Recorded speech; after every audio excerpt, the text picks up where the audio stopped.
सावित्री 2 बेटों की माँ थी। उसे इस बात पर बड़ा घमंड था। वो मानती थी कि बेटे घर की शान होते हैं। ये ले सावित्री, मिठाई खा, मेरे यहाँ पोती पैदा हुई है। ये सुनते ही सावित्री मुंह बना के कहती है, अरे तू तो लुट गई, बर्बाद हो गई, तेरे यहाँ लड़की पैदा हो गई। अरे तू ऐसा क्यों कह रही है?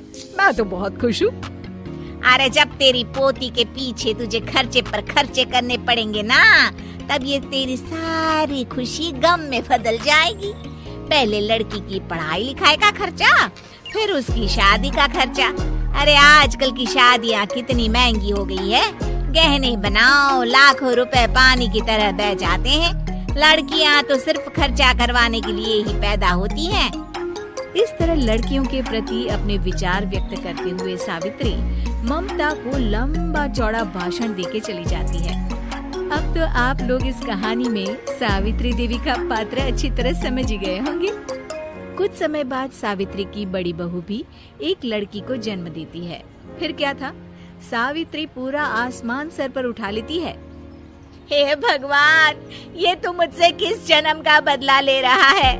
अरे मैं तो मंदिर में रोज आकर तुझसे कहती तो थी कि मुझे एक पोता चाहिए, और तूने मुझे पोती दे दी। इतनी मिठाइयाँ और प्रसाद चढ़ाने का क्या फायदा हुआ?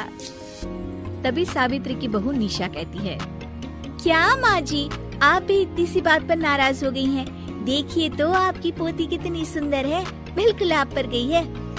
अरे चुप कर, तुझे 9 महीने इतने महंगे महंगे काजू बादाम फल फ्रूट खिलाने का फायदा क्या हुआ? मेरे तो सारे पैसे बर्बाद हो गए। ये सुन सावित्री का बड़ा बेटा अजय कहता है, माँ, तुम सिर्फ नाम के लिए 2020 में रहती हो। असल में तुम्हारा दिमाग सैकड़ों साल पुरानी सोच रखता है। आज के जमाने में लड़का और लड़की में कौन फर्क करता है? मैं तो बहुत खुश हूँ कि भगवान ने मुझे लक्ष्मी के रूप में बेटी दी है। लेकिन सावित्री पर अजय की बातों का कोई असर नहीं होता। नालायक, अपनी पत्नी की ज़बान बोल रहा है। मेरा बड़ा बेटा तो हाथ से गया। लेकिन सावित्री देवी हार मानने वाली नहीं थी। वो पोते की चाह में अपने छोटे बेटे विजय की शादी करवा देती है। कुछ समय बाद आखिरकार वो दिन आ ही जाता है जब सावित्री की छोटी बहू गर्भवती हो जाती है। सावित्री इतनी खुश हो जाती है कि वो बच्चे के जन्म से पहले ही सारे मोहल्ले में ढिंढोरा पीटने लगती है। ये क्या सावित्री, तू तो पोते के जन्म से पहले ही मिठाई बांट रही है। पहले पोता पैदा तो होने दे, और फिर क्या पता अगर पोते की जगह पोती पैदा हो गई तो। ये सुन सावित्री चिढ़ जाती है। अरे अपनी काली ज़बान मत चला। मेरी मिठाई खा के मेरा ही बुरा सोच रही है। बड़ी आई, ला मेरी मिठाई वापस कर। देख लेना, इस बार मेरे यहाँ पोता पैदा होगा, पोता। लेकिन ठीक इसका उल्टा होता है। सावित्री की छोटी बहू भी एक लड़की को जन्म देती है। सावित्री फिर से रोना धोना शुरू कर देती है और अपनी छोटी बहू को कोसते हुए बोला, भैया, माँ खुद एक औरत होकर हमारी बेटियों को पसंद नहीं करती, उल्टा उन्हें रोज कोसती रहती है। मुझे माँ की यह आदत बिल्कुल पसंद नहीं आती। अरे तू ठीक कहता है, मैं भी अब माँ से तंग आ गया हूँ। अच्छा, तो अब तुम दोनों इस तरह पीठ पीछे मेरी बुराई भी करने लग गए हो। नहीं माँ, हम चाहते हैं कि घर में शांति बनी रहे। हमें हमारी बेटियाँ बहुत प्यारी है। मैं नहीं चाहता कि वे तुम्हारे ताने सुन सुन कर बड़ी हो, और इसीलिए हम दोनों ये घर छोड़कर चले जाएंगे। हाँ माँ, मैं भैया की बात से सहमत हूँ। जब तुम इस घर में अकेली रहोगी, तब तुम्हें अपनों की कीमत का एहसास होगा। अपने दोनों बेटों के मुंह से अपनी माँ के लिए इतने कठोर शब्द सुन सावित्री भावुक और रुआंसी होकर कहती है, क्या सच में तुम दोनों मुझे इस घर में अकेली छोड़कर चले जाओगे?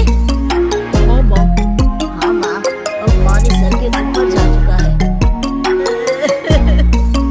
मैं तुम दोनों के बिना नहीं रह सकती।